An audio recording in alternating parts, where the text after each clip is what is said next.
como um episódio de Top Gear reacendeu uma guerra com a Argentina. Eu já vi esse episódio, cara. Esse episódio é muito bom, velho. E é bizarro, velho.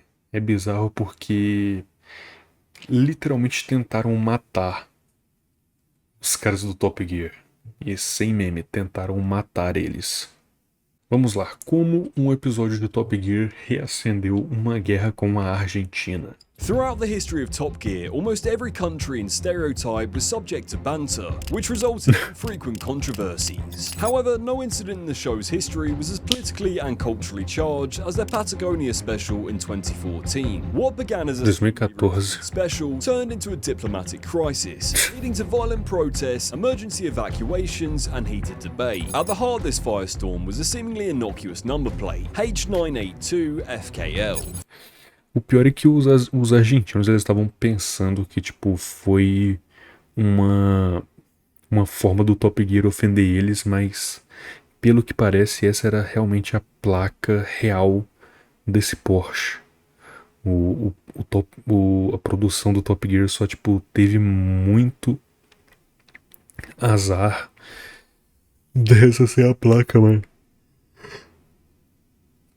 For many Argentinians, this wasn't just a random set of characters, but a deeply offensive reference to the Falklands War of 1982, a conflict which remains an open wound in the country's history. But given the show's own history and track record for what some consider offensive jokes and skits, was it an unfortunate coincidence or a deliberate poke at a country's history? To understand the intensity of the backlash, it's crucial to understand Argentina's historical and emotional ties to the Falklands Islands, or as Las Malvinas as they're called in Spanish. The islands are located in the South Atlantic and have been a source of dispute between the UK and Argentina for nearly 2 centuries. In 1982, Argentina's then military dictatorship launched an invasion on the Falklands, seeking to reclaim the territory from British control. This led to a 10-week conflict in which British forces successfully repelled Argentine military, reclaiming the islands but at the cost Mogaram os boludos, velho. 155 British and 649 Argentine to be exact. For Argentina, the loss was not just a military defeat, but a national tragedy, compounded by the fact that many of the fallen were young conscripts. To this day, the sovereignty of the Falklands is a highly sensitive and politically charged issue in Argentina. Given this context, anything that appears to reference the war, especially in a manner that is perceived as mocking or celebratory, is always going to be a bad idea. In 2014, Top Gear planned to film the Christmas special featuring a road trip through Argentina and Chile, more specifically Patagonia, which is basically the tail end of the countries. As usual, the trio chose a car within the requirements of having a V8 engine to celebrate the 60th anniversary of the small block V8. Hammond chose a Ford Mustang Mark I and May opted for a Lotus Esprit. Meanwhile, Jeremy opted for a Porsche 928 GT, a car that is incredibly meaningful to him. This is mainly because when he first... Mano, a história... Ele vai contar aqui. Mas a história que o Clarkson tem com esse carro... Você vê ele contando a história, cara, é muito difícil de você não se emocionar, tá ligado? É por isso que quando o Clarkson tem os discursos dele onde, que nem tipo, por exemplo, eu acho que no Forza Motorsport 4, né, que ele empresta a voz dele e ele faz a narração de que eu não sei se é no próprio jogo, se é em alguma propaganda, ou etc, um vídeo promocional, mas que ele fala que carros não são apenas máquinas. É por causa disso. É claramente por causa disso. Se você não sabe da história que o Clarkson tem com o Porsche 928, eu recomendo muito que você coloque tipo Jeremy Clarkson, Porsche 928... story, tá ligado? Nossa, é pesado. Eu não quero entrar em detalhes aqui, ele vai falar, mas é porque é bem emocionante, cara. First tested the car back in 1994, it transported him to see his dying father in hospital. See, back in 1994, I was living in London. I got a call one evening from my mum to say that my dad was desperately ill in a hospital in Sheffield and I needed to get there as quickly as possible. I'd just taken a chicken out of the oven and I thought, well, I'll take that for my mum because she won't have eaten. Ran outside and I had a 9 to 8 on test that week. And when I arrived in Sheffield, the chicken was still warm and my dad was still alive. In fact, he died half an hour later. And the truth is, if I hadn't have been driving a car which could sit quite happily at 170 miles an hour, I wouldn't have had the opportunity to say goodbye to my dad. So as far as I'm concerned, the 9 to 8 is all right. On the 17th of September 2014, the team set off their journey from Bariloche, intending to film scenic drives through Patagonia and then ultimately play a game of car football in Ushuaia with the local Argentinians. However, as the filming progressed, Argentine viewers and media outlets began noticing something peculiar: Clarkson's number plate, which to them seemed like an obvious reference to the Falklands War, and led to the number plate spreading rapidly across Argentina. Once they crossed into Chile, they made their way to Punta Arenas, where in usual Top Gear fashion, they had to modify their cars so they could carry the materials and resources to build a car football stadium in the city of Ushuaia, a place with strong historical ties to the Falklands War. On the 28th of September, they set off to Ushuaia. However, during this time, the backlash of the number plate was intensifying, as the Argentine media picked up on the story, accusing the BBC and Top Gear of deliberately provoking the country. This story, of course... Tipo, esse que é o perigo da mídia, tá ligado? Porque eu entendo o fato de que Top Gear diversas vezes ofendeu as pessoas porque queria ofender, e tanto que é por isso que eu amo tanto o programa. Mas, assim, a mídia simplesmente tomou como verdade, não teve nenhuma palavra, eles não tiveram nenhuma gravação vazada onde o Clarkson falava com a produção do programa, tipo, queremos o Porsche, mas com esta placa aqui, para ofender os argentinos. Não, tipo, a mídia só, tipo, tirou uma teoria completamente do fiofó gordo deles, e isso basicamente quase resultou na morte dos apresentadores e da produção do programa, velho. É por isso que essa questão da mídia ser muito perigosa quando não é usada da maneira correta é tão séria, velho. Then went viral across the internet, causing protests to form in cities that Top Gear planned to drive through its route. Once actually in Ushuaia, the situation became critical when veterans and locals officials confronted the team, demanding an explanation and apology. The production crew then tried to defuse the situation, insisting that the number plate was purely coincidental and had not been chosen with any political intent. What was meant to be a symbolic handshake of peace through car football quickly became a DEFCON 1 scenario. This led to the number plate on the Porsche being replaced, and the trio being forbidden to be seen, hiding out in their hotel room in Ushuaia, while the production team assessed their next move. They want us as people out. We haven't had any animosity whatsoever in the whole trip. Everybody's been perfectly decent, very charming. All we wanted to do was come here and play football. And what's happened is... The producers said it would take 24 hours to organise the departure of such a large crew. But even though the police... Dia inteiro, velho. Quando tu tá nessa situação, velho, você quer vazar dali o mais rápido possível. Os caras falam, nós temos o tempo mínimo que a gente pode dar é 24 horas, mano.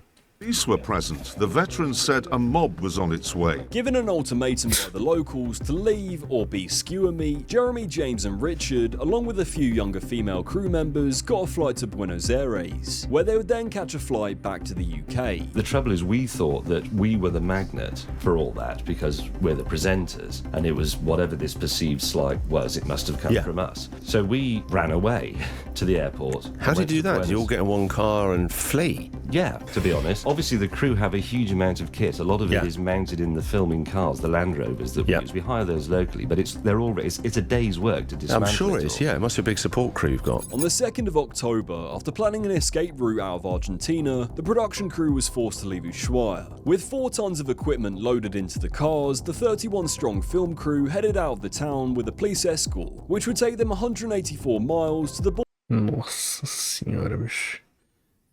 Essa é a parte que, tipo, isso deixa de ser engraçado, se é que em algum momento foi engraçado, e se torna um bagulho aterrorizante, cara.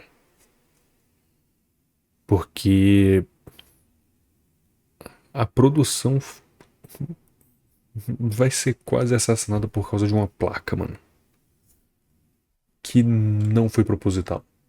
Border town of San Sebastian, where they cross over into Chile. Along this trek, the Top Gear convoy would then be followed by protesters and then attacked by angry mobs with rocks as they made their way through towns. Yeah, everybody just remain cool. The main thing is just to keep this convoy rolling. Then, just outside the town of Tolowin, the police told the convoy to pull over and prepare for an attack. With the cars and crews taking damage, they abandoned the Porsche, Ford and Lotus, along with another alleged spare number plate inside, which read BE11END. With no phone signal and the crew fearing for their lives, they ditched the main road and went towards the river border they used earlier in the special, eventually crossing back into Chile. On the 4th of October 2014, Jeremy Clarkson tweeted a series of tweets. All TG crew now safely out of Argentina. I just got back to UK. Horrified to see so many newspapers have the story completely wrong. Literalmente isso. It was a coincidence. When it was pointed out to us, we changed it. As in pics this morning's Mail show. On Christmas Day when the special aired, Jeremy Clarkson tweeted, "Happy Christmas to everyone, except the Tierra del Fuego people of Argentina. You lot can sod off." Mano. O Clarkson é foda, mano. O cara literalmente não tem papas na língua, bicho. O cara mandou um Feliz Natal pra todo mundo, mesmo pros fudidos da Terra del Fuego, mano. Everyone, except the Tierra del Fuego people of Argentina. You lot can sod off. After the show aired, the debate continued whether the number plate was on purpose or not. It was mainly about the question of the chances of having that specific number plate on that car. During two separate interviews, James and Richard cleared it up from their perspective. So we bought the cars, bought them in the UK, and all this COD arithmetic about the chances of having that What number is it you plate found work. out, Rich? The chances of coincidentally buying a car with that registration to take to Argentina, 13 million to 1. 13 milhões em um é o que? É a quantidade de realidade que o Doutor Estranho viu, mano, que eles venceriam?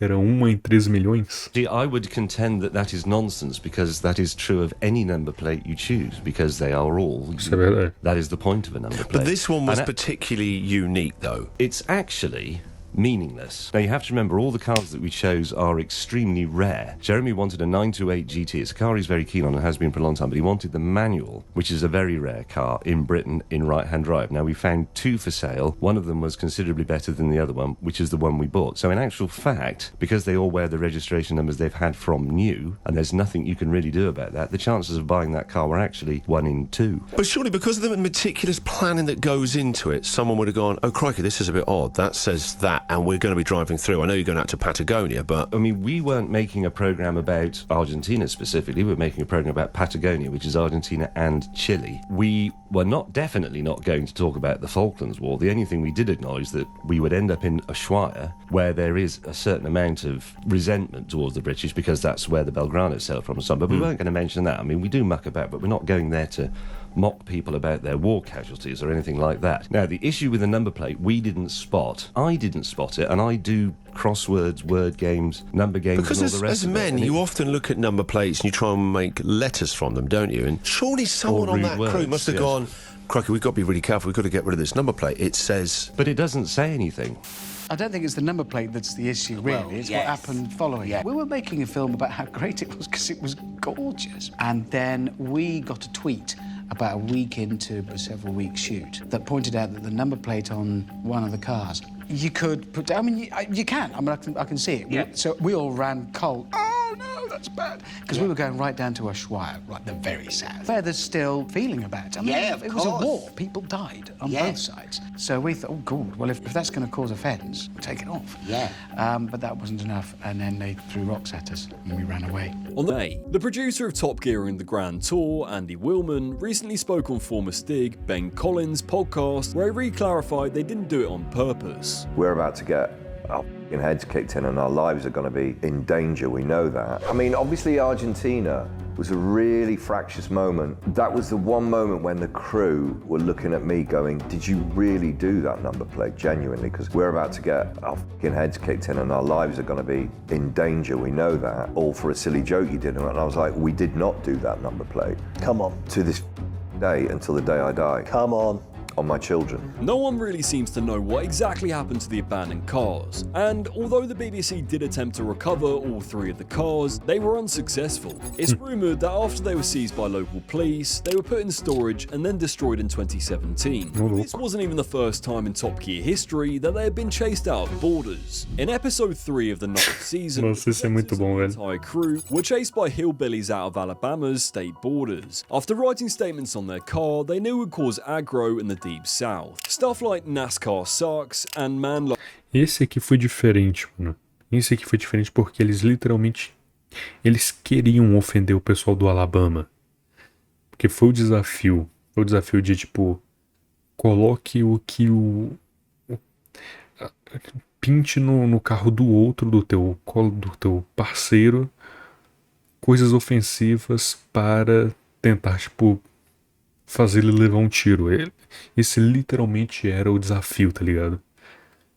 Mas o da Patagônia não foi, velho. Love rules. But the difference is, with the Patagonia controversy, coupled with other issues, contributed to tensions between Clarkson and the BBC, culminating in his dismissal from Top Gear the following year in 2015. E também o soco que o Clarkson deu em um produtor, eu acho.